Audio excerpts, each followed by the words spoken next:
Boa noite. Estamos aqui para a nossa palestra pública com um tema bem interessante, um tema didático, porque no Espiritismo, nas palestras espíritas, nós temos diversos tipos, né? Podem ser palestras filosóficas, como por exemplo a gente falar sobre o bem e o mal. Podem ser palestras científicas, como por exemplo o processo reencarnatório, pegar um livro de André Luiz por Chico Xavier e trabalhar um daqueles temas complexos dele. Ou temas doutrinários, como por exemplo os atributos da divindade, a transição planetária. E o tema de hoje é um tema técnico, doutrinário. Talvez seja um tema que seja mais direcionado para quem já estuda o Espiritismo, porque as diferentes ordens de espíritos, ou a escala espírita, para você compreendê-la, você tem que ter já uma certa base, um certo estudo, já um processo já bem encaminhado de iniciação na doutrina. Para quem está assistindo pela primeira vez, para quem está escutando isso pela primeira vez, pode até soar de certa forma estranho, complexo demais. Mas a escala espírita é importante porque ela trabalha um dos princípios da doutrina. O espírito é tema da segunda parte do Livro dos Espíritos, quando Kardec tem trabalhado já sobre Deus, na primeira parte, sobre os elementos gerais do universo, já tinha falado da criação, do princípio vital, já tinha falado da origem e natureza dos espíritos, do mundo normal primitivo, a forma dos espíritos, já tinha falado sobre perispírito, perguntado, e diante de todas as revelações que ele teve, ele chegou ao momento de fazer a questão número 96 do Livro dos Espíritos.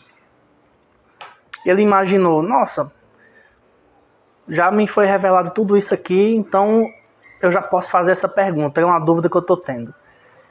São iguais os espíritos ou há entre eles qualquer hierarquia? Mas Kardec já havia percebido isso desde quando ele começou a investigar o fenômeno das mesas girantes. Quando ele percebeu que as respostas que vinham de lá para cá nem sempre tinham o mesmo teor de capacidade de inteligência, não tinha a mesma resposta com aquele teor moral, eram diferentes, eram níveis diferentes. Então ele percebeu que os espíritos, quando estão na erraticidade, quando estão no lado de lá, eles também são diferentes na sua intelectualidade, na sua moralidade, como também os encarnados. Então ele faz essa questão, a 96, que ele inicia um trecho do Livro dos Espíritos chamado Diferentes Ordens de Espíritos. E a resposta dos espíritos a ele são de diferentes ordens, conforme o grau de perfeição que tenham alcançado. Isso é uma revelação. Kardec, nossa, eu já desconfiava, mas agora eu tive certeza. Então quer dizer que existem ordens, degraus, existe uma hierarquia universal entre os espíritos. Nem todos são iguais em capacidade intelectual e moral. E ele faz a questão 97 em seguida. As ordens ou graus de perfeição dos espíritos são em número determinado? O que ele quis perguntar com isso? No conhecimento universal, existem algumas ordens que já são definidas universalmente ou são infinitas? E a resposta dos espíritos são ilimitadas em número, porque entre elas não há uma linha de demarcação traçadas como barreiras. A gente já aprendeu que tudo na vida é transição. O sol não aparece de vez no horizonte, ele tem o crepúsculo, tem a alvorada, para se pôr da mesma forma. Nada é abrupto no universo. Então também essas diferentes ordens não se intercalam de uma forma bem definida. A partir daqui muda-se o patamar. Não, existe uma transição, né? Não existem barreiras. De sorte que as divisões podem ser multiplicadas ou restringidas livremente. Todavia, considerando-se os caracteres gerais dos espíritos, elas podem reduzir-se a 3 principais. Quer dizer, as 3 grandes ordens de espíritos que nós conhecemos não veio de Kardec, né? Foi uma revelação que veio da própria espiritualidade. O que eles quiseram dizer? São ilimitadas, mas para vocês 3 bastam. Tá bom para vocês, só 3. Senão vai embaralhar demais. Mas devem existir milhares de ordens, né? Que existe muita coisa ainda nesse universo que a gente sequer imagina que existe. Mas para o nosso conhecimento, pequenininho agora, curtinho, imperfeito, essas 3 ordens já são suficientes. E os espíritos continuam. Na primeira, colocar-se-ão os que atingiram a perfeição. Os espíritos puros formam a segunda ordem, os que chegaram ao meio da escala. O desejo do bem é sua preocupação. Guardem isso, que já já nós vamos precisar muito disso aqui. O desejo do bem é sua preocupação. E pertence à terceira, os que ainda se acham na parte inferior da escala, os espíritos imperfeitos. A ignorância, o desejo do mal, olha aqui, os bons só desejam o bem, né? A gente já deseja o mal. O desejo do mal e todas as paixões más que lhes retardam o progresso. Eis o que os caracteriza. É importante a gente raciocinar agora, nesse instante, sobre a questão dos nomes. Dos nomes puros, bons e imperfeitos. Não são adjetivos. Porque se fossem qualidades, se existem os puros, se só existissem os perfeitos, só poderiam existir os... Não teria como ter os bons, concordam? Então não são adjetivos, são nomes. É muito importante a gente pensar nisso, que não são adjetivos. Não necessariamente imperfeito é uma qualidade. E na questão 98, Kardec continua. Os espíritos da segunda ordem, que desejam apenas o bem, têm o poder de praticá-lo? E a resposta é: cada um deles dispõe desse poder, de acordo com o grau de perfeição a que chegou. Quer dizer que dentro das ordens também existem graus, né, que são as classes. Assim, uns possuem a ciência, outros a sabedoria e a bondade. Todos, porém, ainda têm que sofrer provas. Quer dizer que o espírito da categoria dos bons, da segunda ordem, ainda necessitam sofrer provas, né? Eles ainda não estão isentos das provações materiais. Mas vamos raciocinar agora num elemento chave, que é aquele que eu frisei agora há pouco. Qual é a principal característica do espírito bom? O desejo do bem. Agora vamos perguntar aqui um negócio. Deixa eu perguntar aqui um negócio a vocês. Vocês desejam o bem?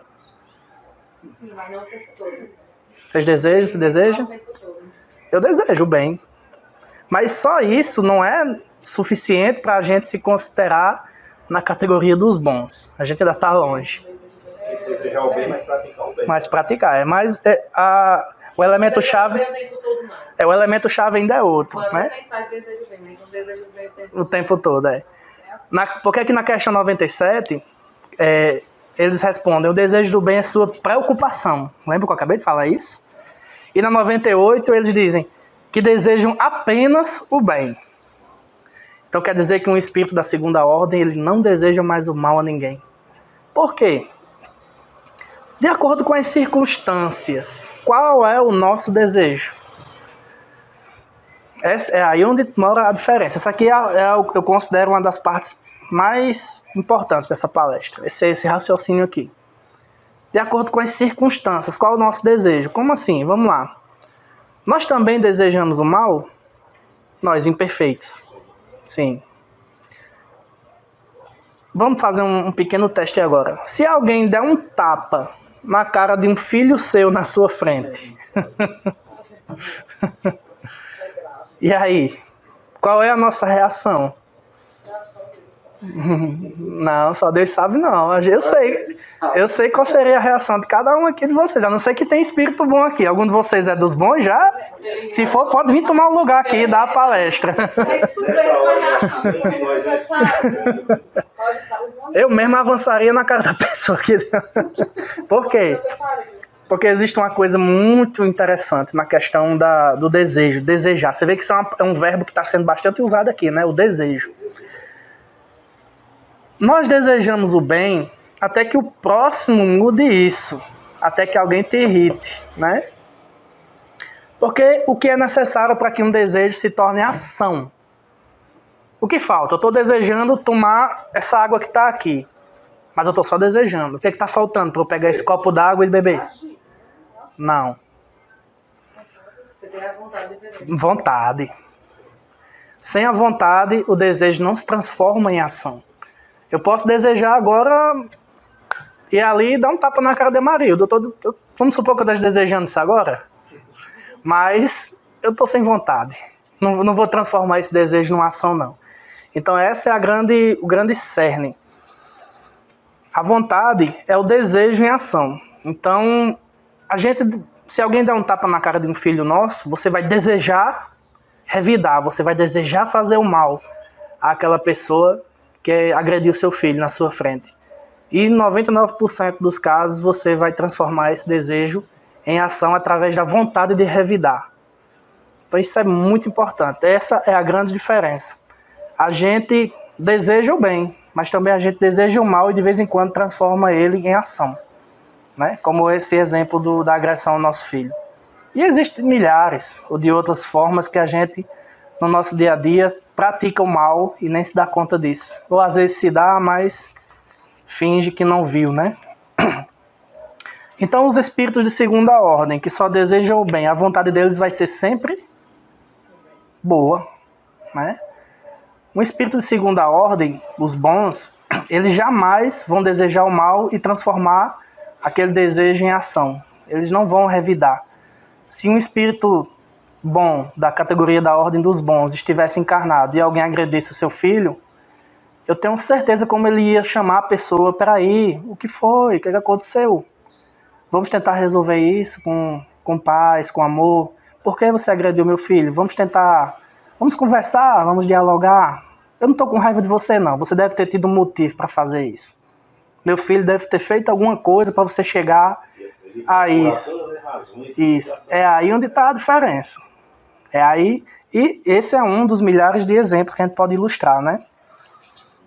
Porque nem sempre o nosso desejo do mal também vira vontade, nós imperfeitos. A gente também deseja o mal, fica com aquela vontade, mas se segura. Mas só o fato de estar desejando o mal já é uma característica dos imperfeitos. Os bons sequer desejam o mal. E existem essas pessoas na Terra, o que vocês acham? Já já a gente chega lá. Por que eu estou falando da questão da vontade, que transforma o desejo numa ação? Porque lá na frente, na questão 909, alguém lembra qual é a questão 909? Kardec pergunta: poderia sempre o homem, pelos seus esforços, vencer suas más inclinações? A resposta é sim. E frequentemente fazendo esforços muito insignificantes. O que lhes falta é a vontade. Eita, olha aí a codificação sem se desmentir. A codificação, Kardec fechou tão bem o Espiritismo, codificou ele de maneira tão brilhante, que você não vai encontrar contradições naqueles 5 livros. Você pode achar alguma contradição aqui e acolá na Revista Espírita, porque ali é uns bastidores, ele fazendo testes, aplicando a metodologia. Mas na codificação, a gente está vendo aqui que os espíritos respondem na questão 97, 98, que o desejo do bem, a vontade de fazer o bem, é o que caracteriza o espírito bom. E lá na frente eles dão essa resposta. O que lhe falta é a vontade. Quão pouco dentre vós fazem esforços. Então tem muito pouca gente no mundo se esforçando para se melhorar. Que tal a gente entrar nesse clube, né? É o esforço que a gente tem que fazer todos os dias. E vamos agora fazer um teste, bem rapidinho aqui. Pra gente saber se nós estamos ainda nos imperfeitos ou se tem algum bom aqui entre vocês. Se tiver, nossa, é uma honra aqui, né? Mas vamos lá, né? Porque tem muita gente assistindo a palestra aqui pela gravação e com certeza vai também fazer esse teste. Vamos supor que você é sequestrado. Você foi sequestrado, o sequestrador te colocou numa sala escura, úmida, fétida, deixou você passar fome, deixou você passar sede, não tinha banheiro, você teve que fazer suas necessidades ali mesmo, e você ficou lá, numa condição subhumana. O que é que você sente nesse momento? É aí onde está a chave. A questão do desejo de fazer o bem e desejo de fazer o mal. Você sente tristeza no momento desse? Eu sentiria. Né? Vocês sentiriam... Se vocês estiverem respondendo sim, então é porque vocês são imperfeitos. Se vocês responderem não, opa, né? Já estão quase lá nos bons. Vocês sentiriam angústia? Raiva do sequestrador? Aí é que a gente sentia, né? Mágoa, desejo de vingança. E vamos supor que de alguma forma a polícia entra e mata o sequestrador na sua frente. O que é que você sente na hora? Oh, meu Deus! Ainda chama o nome de Deus, né? Graças a Deus mataram esse infeliz, esse cão dos infernos que vai agora... Agora vamos raciocinar. E se fosse um espírito bom encarnado nessa situação? Ele tá lá, preso, do mesmo jeito, situação subhumana, passando fome, sala escura, úmida. Ele ia sentir tristeza? Não. Ele ia sentir angústia? Ele ia sentir raiva do sequestrador? Vamos imaginar Chico Xavier, que para mim Chico Xavier é um espírito de segunda ordem. Ele se comportou de tal forma, ele era um espírito bom. Será que Chico perdoaria o sequestrador? Existem histórias de que Chico foi assaltado e terminou amigo dos sequestradores e dando até comida para eles, né? De Tato, ele conta, Passou o assaltante deu dinheiro. Muito boa aquela palestra.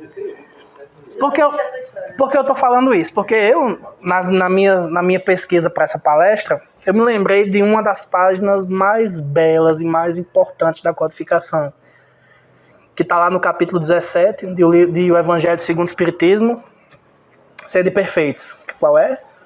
O homem de bem. E dentre as diversas qualidades que Kardec dá ao verdadeiro homem de bem, tem uma lá que diz: sabe que todas as vicissitudes da vida, todas as dores, todas as decepções são provas ou expiações e as aceita sem murmurar. Isso aqui seria característica de um homem, de um espírito da segunda ordem, dos bons? E em outro trecho de O Homem de Bem, Kardec diz: não alimenta ódio, nem rancor, nem desejo de vingança. A exemplo de Jesus, perdoa e esquece as ofensas e só dos benefícios se lembra, por saber que, perdoado, lhe será conforme houver perdoado. Vocês acham que a descrição do homem de bem seria a descrição de um espírito de segunda ordem? Eu acredito que sim. Eu li e reli o homem de bem várias vezes, reli as características dos espíritos da segunda ordem e bate perfeitamente. Nós ainda estamos muito longe de se comportar daquela maneira que Kardec explica em O Homem de Bem. Não vou ler, vocês quando chegar em casa ler, é o dever de casa de vocês. Todo mundo aqui vai querer ler O Homem de Bem quando chegar em casa, que eu sei. Então, vocês acham que os espíritos de segunda ordem são raros?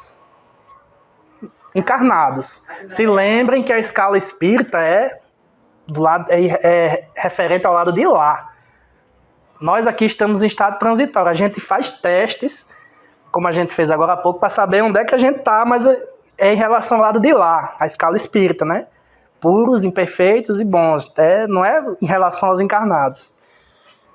Vocês acham que eles são raros ou existem muitos encarnados na Terra? Encarnados tem poucos. Muito poucos. Mais desencarnados. Vamos raciocinar. A maioria, deve ser. Por quê? Não é quem nos ajuda, né? Chegue, Vicente, terminar a palestra. Porque Kardec nos ensina também, Kardec não, os espíritos nos ensinam e Kardec nos passa, que todos nós, sem exceção, até Hitler tinha um, todos nós temos um espírito guardião, que nós chamamos de anjo da guarda. Tem um espírito de segunda ordem. Por quê? Você acha que Deus ia colocar um espírito imperfeito para orientar um imperfeito? Vamos supor que a gente deixe nossos filhos Vou pegar aqui, Maria Luísa, João Guilherme, João Vicente, o seu João que ainda não anda. O Denis já é um velho, mas vamos lá. Vamos supor, vamos pegar aqui... Vamos supor aqui os nossos três aqui. A gente vai ali para a beira do mato e diz, vai lá, João Guilherme, Maria Luísa e João Vicente. Entra aí no meio do mato e busca uma coroa de frade e traga. Ia dar certo? Não. Por quê? São três cabecinhas da mesma categoria ali, a infância, né? É a mesma coisa se Deus colocasse um espírito imperfeito para nos orientar. E não ia dar certo. Agora, se você mandasse um adulto com eles três buscar uma coroa de frade, ia dar certo? Poderia ser que desse errado, algum acidente, alguma coisa, mas a chance de dar certo, por quê? O adulto já é mais experiente, mas já conhece os perigos do mato, já sabe que uma coroa de frade fura a mão. Então, o nosso anjo protetor, o nosso espírito protetor, vocês podem ter certeza, ele é um espírito bom, da segunda ordem.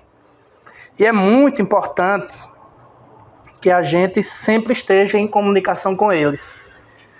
Kardec nos diz, no Evangelho segundo o Espiritismo, se eu não me engano, que a gente tem que estar sempre orando, conversando com eles, pedindo que eles estejam na mesma sintonia que nós, pedindo que eles nos orientem. Como eles são bons, já conhecem todo o percurso de que a gente está sofrendo agora, eles sabem o que nós precisamos para não se dar mal. Eles nos dão conselhos, é o que a gente chama de pressentimentos.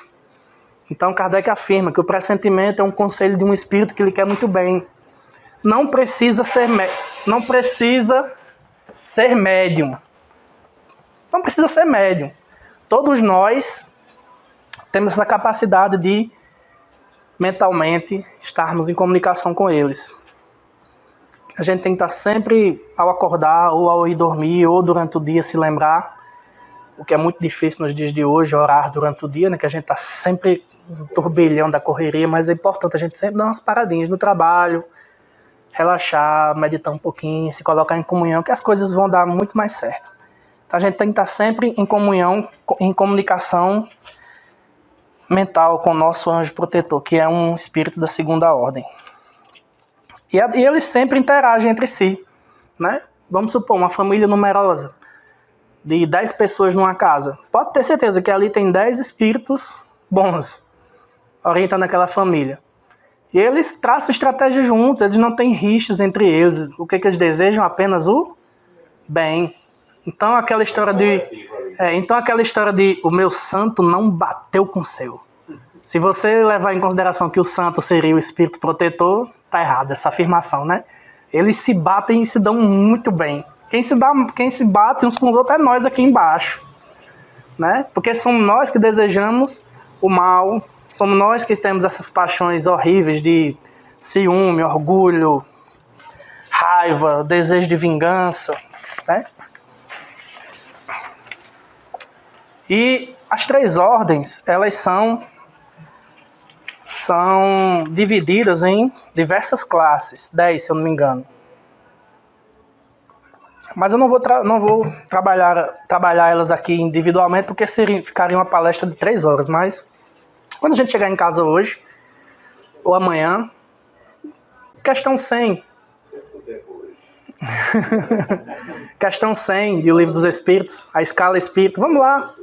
Vamos tentar se situar. Eu olhei as características dos imperfeitos, eu me situei onde é que eu estou lá. Mas é uma coisa muito íntima, deixa aqui comigo. Mas eu tenho certeza que todo mundo, quando chegar em casa, vai ver onde é que eu estou. Porque a gente tem a mania de achar que está nos bons, né? Acrescenta da acrescenta. Não quero saber. Não, diga a ordem. Se estiver na posição 8, a posição... Se eu não me engano, começa da 10. 10ª classe, 9ª, 8ª. É melhor. 10 é a melhorzinha? 10 é melhor? É a pior. Pior. Se eu não me engano, é a pior. Eu li muito rapidamente hoje, porque eu também não quis me aprofundar nelas, nas classes, porque são bem extensas e tomaria muito tempo. Mas a gente pode estudar isso em casa. Nós já até estudamos ela aqui no ESD, mas como faz tempo, a gente não já esqueceu, a gente pode um dia relembrar. Então, eu decidi apenas trazer as características gerais de cada ordem, para a gente refletir. Da terceira ordem, os espíritos imperfeitos, as características gerais são predominância da matéria sobre o espírito. Isso aqui é outra coisa importante. Propensão para o mal. Ignorância, orgulho, egoísmo e todas as paixões que lhes são consequentes. Né? Essas outras aqui a gente já debateu agora, ignorância, tudo. Mas a predominância da matéria sobre o espírito, o que viria a ser isso? Vamos guardar aí. Segunda ordem, espíritos bons. Só para terminar o raciocínio. E os espíritos bons que estão encarnados? Quem são os anjos guardiães deles? Os espíritos puros. Né? E quem é o anjo guardião de um Cristo? Deus. A Gênese. Jesus era um médium de Deus. Kardec afirma. Né? Então, a segunda ordem, características gerais. Predominância do espírito sobre a matéria. Já é o contrário. Desejo do bem. Quando encarnados, são bondosos e benevolentes com seus semelhantes. Não os movem o orgulho, nem o egoísmo ou a ambição. Não experimentam ódio, rancor, inveja ou ciúme e fazem o bem pelo bem.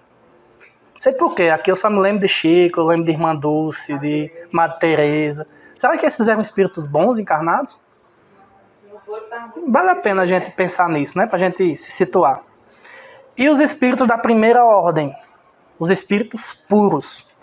Características gerais. Nenhuma influência da matéria. Superioridade intelectual e moral absoluta com relação aos espíritos das outras ordens. Os espíritos que a compõem percorreram todos os graus da escala e se despojaram de todas as impurezas da matéria.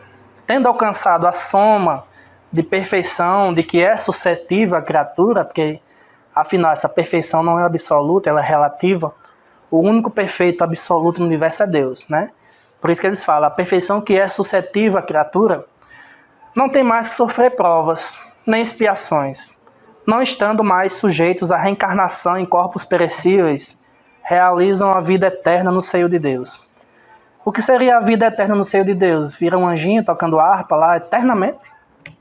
Não, e aqui tem coisa para fazer. Alguns deles governam planetas, né? A gente conhece um, né? Agora vamos raciocinar aqui essa questão da predominância da matéria sobre o espírito e da predominância do espírito sobre a matéria. Um pisão no pé, o que gera no mesmo momento? Dor. Isso é matéria, concordam? A dor é um mecanismo do cérebro com os nervos, que os nervos avisam o cérebro que tem alguma coisa errada acontecendo com o corpo. É a dor, é físico, é matéria. Mas se eu for aí pisar no seu pé, marido, com toda a minha força, o que você vai sentir de mim na mesma hora? Depende se você tiver feito de propósito. Sua unha está encravada, eu pisei de propósito.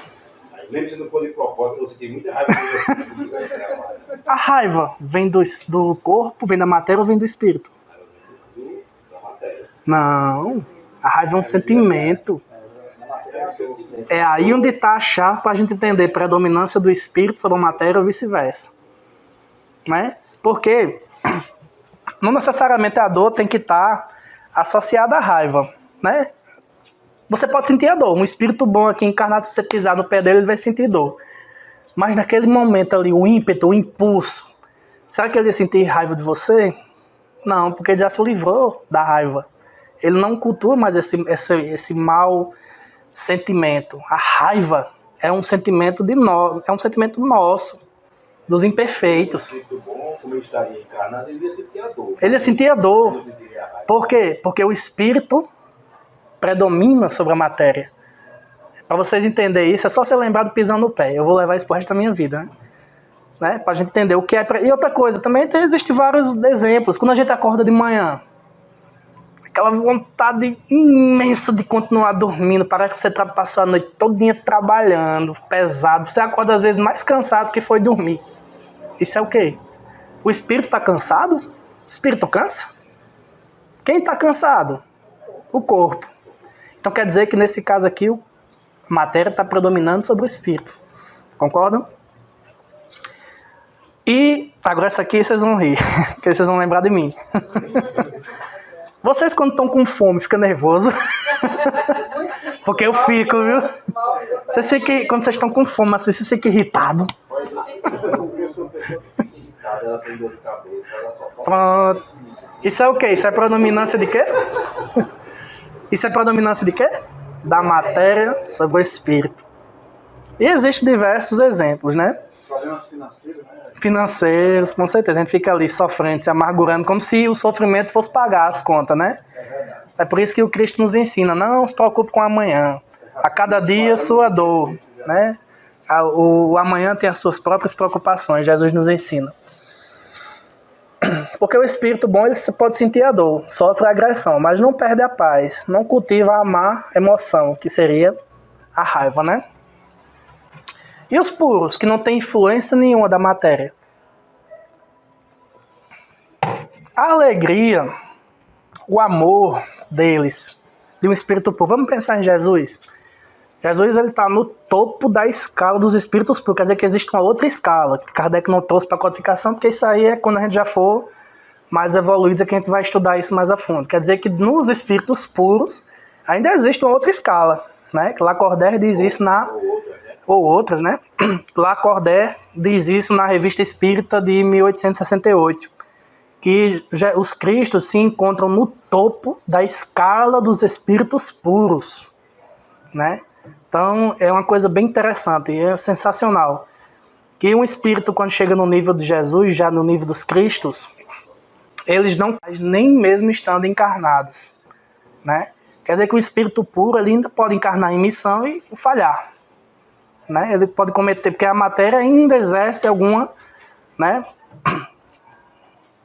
Mas quando chega no nível dos cristos, não erram mais. Porque Kardec diz lá na Gênesis, Jesus não sofria de nenhuma paixão humana, né? As passagens que Jesus está...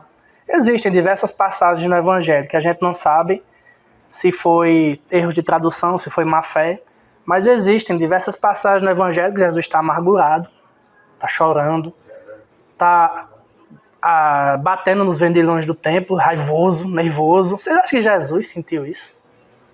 Faz algum sentido a gente estudando a escala espírita agora? Jesus, se os bons da segunda ordem não sentem mais isso, que dirá um puro, ainda mais um Cristo. Por isso que Kardec ignora essas passagens no Evangelho segundo o Espiritismo. Por isso que ele divide em 5 partes, atos comuns da vida do Cristo, predições, enfim, e o ensino moral.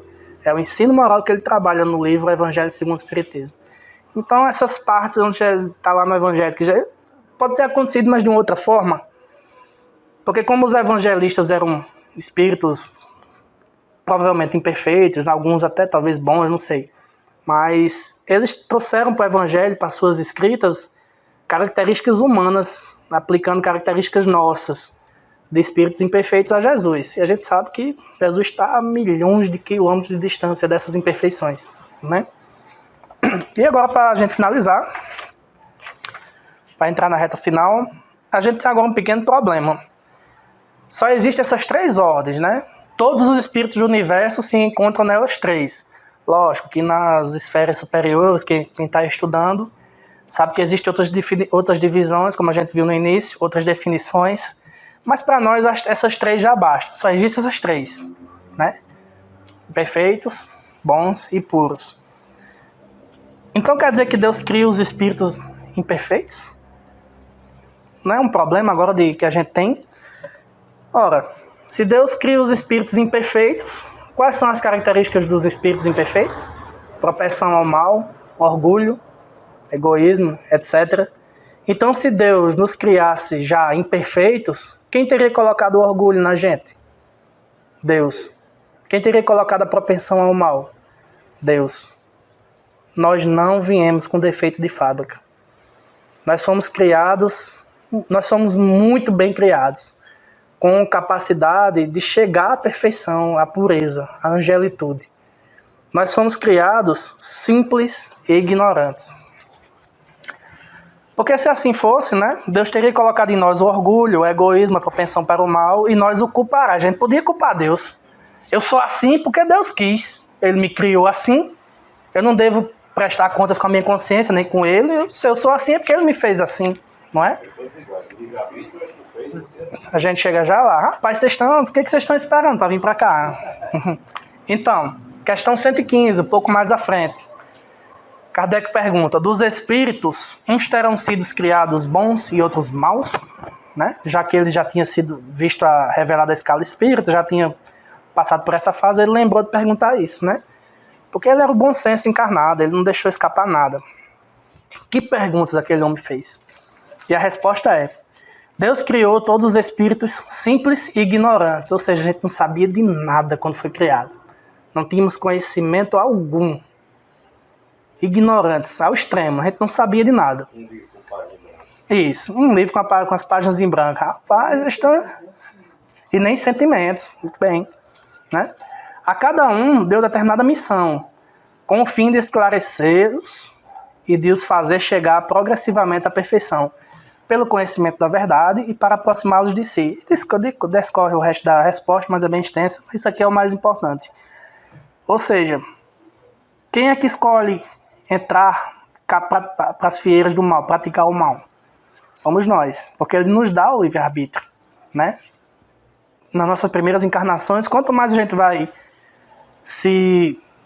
aprendendo a discernir o mal do bem, né? Adquirir conhecimento da verdade, como eles falam aqui, a gente vai começar a fazer nossas escolhas. Deus nos deixa bem à vontade, só, tá aí, você agora vai evoluir por si só, mas eu vou estar lhe ajudando com a providência divina, não vou lhe desamparar jamais, durante toda a eternidade. Mas na hora de que você conhecer o bem e o mal, quem vai escolher é você. E o que é que a gente escolheu? Por que nós estamos na Terra? Por que a gente sofre tanto? Porque cada sofrimento nosso é resultado de um mal que a gente fez. Seja com os outros, seja consigo mesmo, seja com a divindade. E mais à frente, na questão 120, Kardec pergunta: todos os espíritos passam pela fieira do mal para chegar ao bem? O que ele quis dizer com isso? Todos os espíritos que são puros ou bons já foram imperfeitos? Né? Uma pergunta bem pertinente. E os espíritos respondem: não têm eles o livre-arbítrio? Deus não criou espíritos maus, criou os simples e ignorantes. Isto é, tendo tanta aptidão para o bem quanto para o mal. Porque o mal não existe, a gente já sabe, né? O mal é a ausência do bem, é a ignorância, é a gente conhecer o bem, mas ignorá-lo, né? Os que são maus, assim se tornaram por vontade, de novo aparecendo, vontade própria, né? Então Deus não criou a gente mal não, meu filho. A gente foi muito bem criado, a gente foi tão bem criado que nós estamos passíveis de perfeição.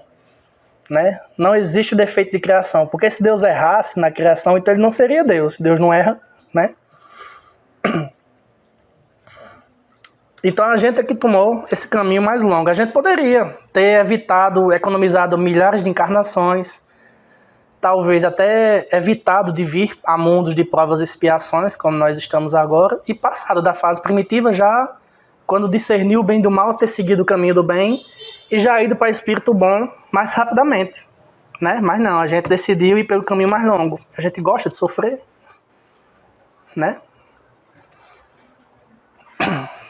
Então, para finalizar, que horas são? Para finalizar, 5 para as 8, pronto. Para finalizar, uma pergunta chave, de acordo com tudo que a gente viu até agora. Qual é a nossa meta agora, que a gente já conheceu a escala espírita, as diferentes ordens dos espíritos? Qual é a nossa meta? Por que eu falei tanto hoje aqui da segunda ordem? Qual é a nossa meta? Chegar lá, na segunda ordem, né? Eu garanto a vocês que eles não vão se tornar puros saindo daqui, não. Tem que passar pela... Então é essa a nossa meta. Porque a escala tem um duplo papel. A gente se encontrar dela, isso aqui quem define é Cosme Massa, nas palestras brilhantes. Se vocês quiserem estudar codificação, Kardec assiste um Cosme Massa. Então a escala tem um duplo papel, né? A gente se encontrar nelas, ou aprender a identificar o grau evolutivo dos espíritos que se comunicam, a mediunidade. Então a escala espírita também tem essa função, para os médiuns, saber quem está vindo de lá para cá, né? Se um médium sabe que existem os imperfeitos, que dentre eles existem os zombeteiros, né, que é uma das classes lá, os batedores, os zombeteiros mesmo, é uma das classes dos imperfeitos. Então ele já vai saber filtrar essas mensagens que vêm de lá para cá, né? Se ele recebe uma mensagem sublime, cheia de luz, com muito amor, ele vai saber que aquela mensagem veio de um bom ou de um puro. Então o conhecimento da escala espírita é essencial para o médium, para ele saber filtrar as mensagens. Haroldo até conta 2 histórias que eu acho engraçadas, né? A gente já debateu elas aqui, mas como estamos em palestra, está sendo gravado para quem estiver assistindo, ele conta que chegou uma vez no centro espírita lá do interior de Minas, né? O centro espírita mesmo, um movimento espírita. E depois da palestra, tudo, aí o dono lá, o presidente chamou ele, vem cá conhecer. Vem cá conhecer nossa casa, aí mostrou a cozinha. E disse, aqui tem um negócio bem interessante. Quando abriu a porta do muro, um monte de gaiolas, né? Umas fechadas e outras abertas. Aí Haroldo, o que são essas gaiolas? Não, isso aqui é o nosso trabalho de desobsessão. Essas gaiolas que estão fechadas, os espíritos ainda estão lá aprisionados, aguardando o momento de a gente chamar eles na nossa mediúnica e tentar resolver.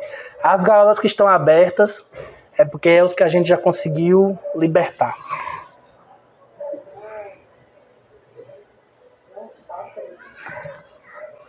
Os espíritos que deram essas instruções deviam estar no chão bolando de rir, né? Eles deviam estar morrendo de rir, porque eles são zombeteiros, eles estão numa classe dos imperfeitos ali que a gente já deve ter passado por ela, né? Quer dizer, por isso que é importante a escala espírita, para a gente saber filtrar as mensagens que vêm de lá para cá. Outra história que a Haroldo conta, eu não sei se foi ele ou se foi alguém que contou a ele, que estava numa fila para tomar o passe. E a pessoa entrava e saía brilhando. E a pessoa entrava, passava e saía brilhando. Aí não se aguentou, ele falou, vem cá, o que é isso, velho? O povo sai todo brilhando aí. Mas isso é óleo de soja. Isso aconteceu, isso é verdade. Isso aconteceu mesmo, não é invenção da cabeça de Haroldo, não. Óleo de soja, pra quê? Não, porque a gente recebeu instruções de espíritos aqui que coordenam a casa que o óleo de soja a gente aplica ali dentro da câmara de passe, que é para fixar melhor os fluidos. E aí, a escala espírita é importante ou não? Agora imagina os espíritos que deram essa instrução, daquele que estava agora no chão. Então é por isso que existe essa escala. Esse é um dos motivos. E como a nossa meta é estar lá, na categoria dos bons, a gente tem que o tempo inteiro combater os maus desejos. Todos os dias a gente deve combater a raiva. Todos os dias, sem exceção. Combater o orgulho. Combater a nossa tristeza, o nosso ciúme, a nossa raiva. Porque se a nossa meta está lá, a gente só vai chegar lá se não tiver mais isso. Então, quando chegar o momento de você sentir uma raiva, lembre-se dessa palestra hoje. Se chegar um momento que você está bem triste, desanimado, lembre dessa palestra. Porque, afinal de contas, o nosso querido codificador Kardec nos traz uma máxima muito importante, que é: reconhece-se o verdadeiro espírita pelos esforços que emprega em dominar as suas más inclinações. Muita paz para todos.